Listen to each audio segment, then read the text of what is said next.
ICC বিশ্বকাপ 2019 টুর্নামেন্টে সেরা কে হবেন, যুক্তিসহ শেন ওয়ার্নের ভবিষ্যৎবাণী। আইসিসি বিশ্বকাপ শুরু হতে এখনো বেশ কিছুটা দেরি আছে, কিন্তু টুর্নামেন্টের সেরা খেলোয়াড় কে হবেন তা এখনই ভবিষ্যৎবাণী করে দিলেন শেন ওয়ার্ন।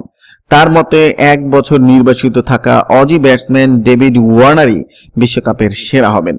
ব্রিটিশ টেলিগ্রাফ পত্রিকাকে দেওয়া এক সাক্ষাৎকারে তিনি জানিয়েছেন 2003 সালে তিনিও 12 মাস নির্বাসিত ছিলেন, তাই তিনি জানেন এতদিন মাঠের বাইরে থাকলে ক্রিকেটারদের খিদে কতটা বেড়ে যায়।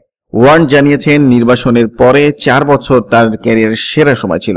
জানিয়েছেন শরীরে ও মনে একেবারে তাজা হয়ে মাঠে ফিরেছিলেন, খেলতে গিয়ে অদ্ভুত উত্তেজনা অনুভব করেছিলেন। ওয়ার্ন মনে করছেন স্মিথ ও ওয়ার্নার আরো ভালো ক্রিকেটার হয়ে ফিরবেন আন্তর্জাতিক ক্রিকেটে, তবে প্রথম কয়েকটি ম্যাচ দুজনেই স্নায়ুর চাপে ভুগতে পারেন।